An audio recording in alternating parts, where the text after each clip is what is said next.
Each of us in this room share a common bond. Our fervent desire to achieve, to excel, is a thread that unites us. Whether you're a meeting planner, a consultant, a vendor, an up-and-coming speaker, who doesn't want to be recognized for excellence? The more compelling question is, how do we get there? We're not all born Michelangelo, Michael Jordan, Linda Miles. So just what exactly is it that allows some of us to grow, emerge, and evolve as a speaker, as a person unquestionably recognized at the top of their game? My answer begins with this. I say you don't have to be a superstar to be a superstar. You just have to want it more and be willing to outwork everybody else. Let me take you back to 1979. Jimmy Carter was the president. Sony had just come out with this new amazing gadget called a Walkman. A Toyota Corolla cost $3,000. Kramer versus Kramer was the best picture of the year. Heath Ledger, Norah Jones, Kate Hudson were born. And your speaker was a senior at the University of Pennsylvania Dental School.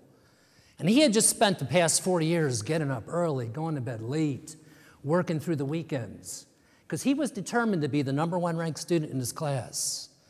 And when those final rankings came out in May of 1980, yours truly was ranked #1, 158.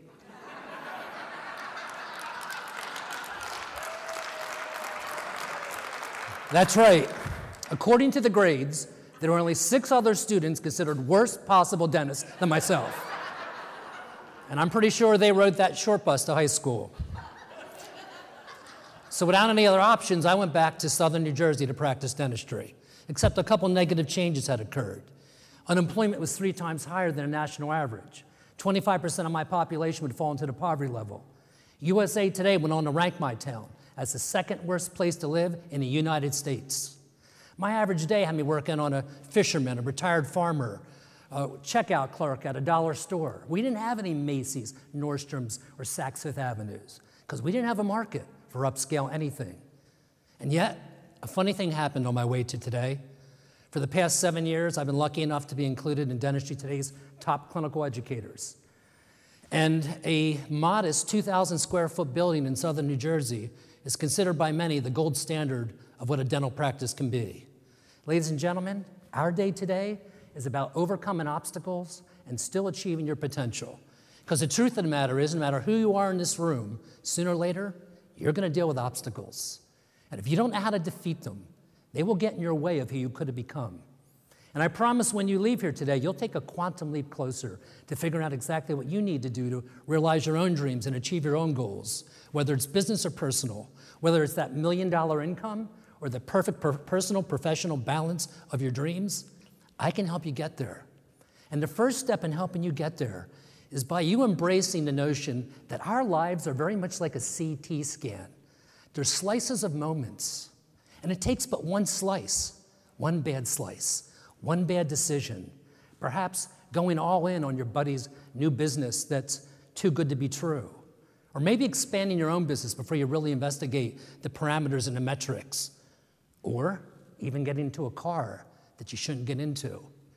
And that one slice will spiral you down into a space that you'd rather not occupy, but now you'll be stuck in for some years to come.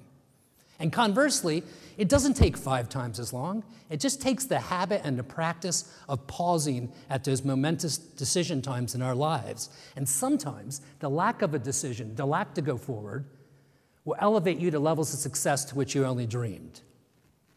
And that is why you have to take care of and nurture the most valuable assets that any of us will ever own. And that's your body, your soul, and your mind. Your body by what you put into it. You simply can't toxify your body, like I did last night, for 20, 30 years and expect it to peak at peak response when you need it to. Your soul by how you live your life. I subscribe, like I'm sure many of you do, to the positive energy of good karma. In other words, live your life right, whether somebody's watching you or not, and it often comes back to you in good terms when you need it to. And your mind by that inner circle that you've created. Some of you are created what people call dream killers or naysayers. You're surrounded by people full of jealousy, resentment, inferiority. They don't want you to go back to school to elevate your education. They don't want you to take off 6 months, God forbid, or a year, and write that book that you've been wanting to write, because they want you to live in their neighborhood, the neighborhood of mediocrity. But others of you are surrounded by people full of generosity, kindness, and love. And if you don't think your inner circle impacts some of the decisions that we make in life, I think you need to revisit it. Listen, I don't have all your answers, but this much I know is true. If 5 years from now, you're the #1 meeting planner consultant in America, you have a best-selling author, a speaker with too many gigs that you don't know what to do with them, you'll never find true success if you haven't found balance. The most successful person in this room won't be the one with the 7,000 square foot home and 2 foreign cars. It'll be the one that can recall fondly the summers and springs you coached your children's sports teams. It'll be the one that knows the names of your child's BFFs.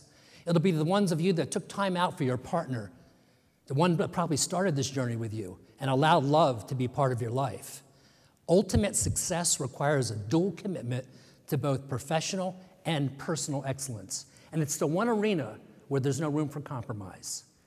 I'm pretty sure at the end of the day, we'll all be measured not by what's in our bank accounts. We'll be measured by how much inspiration we brought. We'll be measured by the belly laughs that we started. And we'll be measured by the joy and love we left in the hearts of others. That's all I got. Thank you. Thank you.